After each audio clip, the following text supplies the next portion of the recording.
Hey YouTube, Rob here, Urban Survival Tactics. Today I'm going to show you how to make paracord zipper pulls that can go on all your packs, your Maxpedition packs, book bags.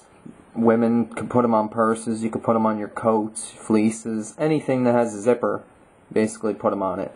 First off, you're going to need something like paracord. This is OD green. You can use like a royal blue, you can use foliage green, you can use white, you can use desert sand, you can use Kyle brown. So you got yourself some paracord. You need a good pair of shears. I prefer kitchen shears. Or you can use a knife with an extremely sharp blade. I recommend shears because you want a nice clean cut that you can melt easily. Second, you're going to need yourself a lighter. I recommend Bic. Holds a nice flame, takes a while to heat up. And I recommend a measuring tape. You don't need a measuring tape, but I recommend one. But back to my main segment here. You got your tape measurer. That's the last thing. Paracord, lighter, scissors, tape measurer. For the zipper pulls, I recommend a 2-foot piece. You want to keep your waist minimum if you're making a lot of them. You know, it's good to keep your waist at a minimum because those inches count as you keep cutting them off. So basically you want to take your measurer, measure out a 2-foot section, pinch it off with your fingers, and cut it. Go all the way to the back of the scissors because they're the sharpest and that's where the scissor blades meet up the best. You don't want to move your ends around when you cut them.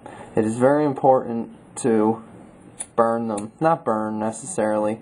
I just hold the lighter on the white cords inside till they go down, and as soon as the outer casing and the inner casing melt together and turn clear, start to turn brown, that's when you know it's definitely sealed.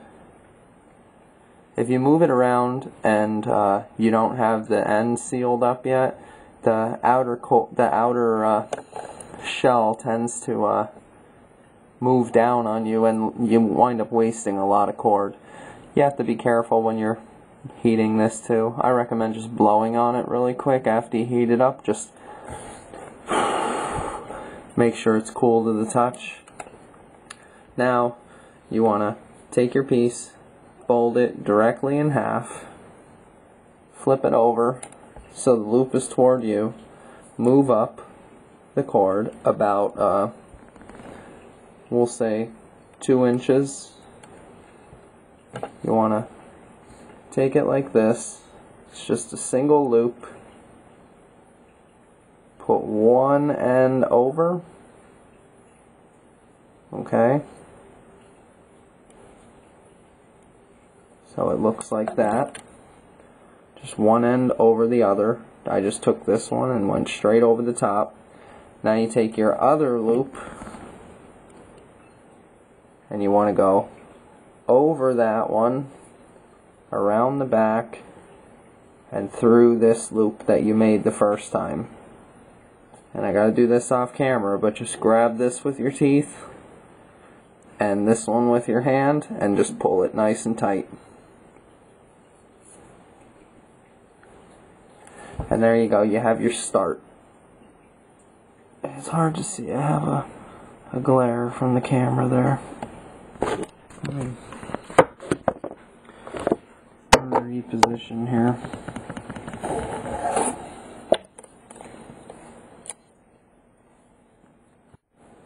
Okay, I had to clear the video up a little bit.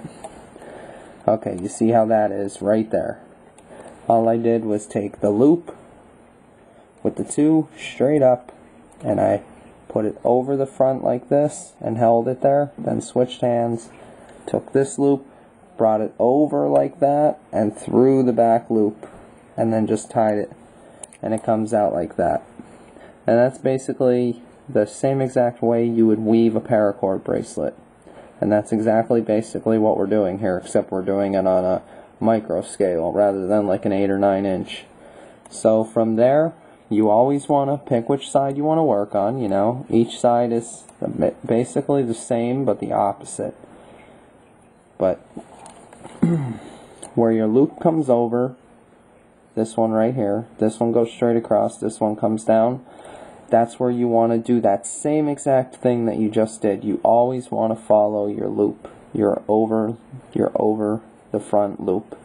So you take your paracord, put it straight across the front like that, then take your other side and just go over it and through that hole around the back, just like that, and then just pull it tight like that.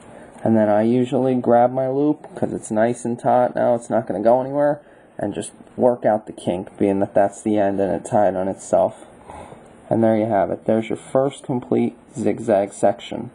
Now you see your loop is on the opposite side, so you want to start from that side. Before, we started from over here and we just looped it across.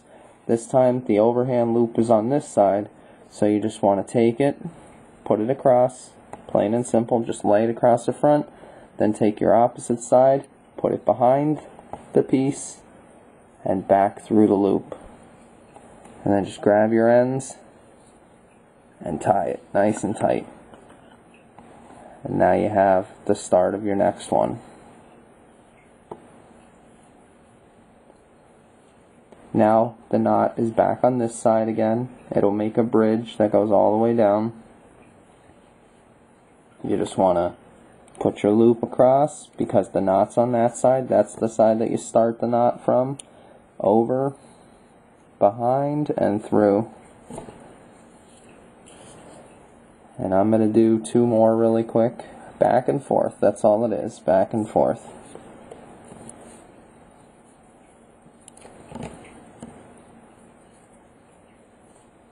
Me, I go for 4. I look for 4 bubbles on each side, and that's where I stop because I think it looks pretty good. I've seen ones that only have, like, you know, 2, but to me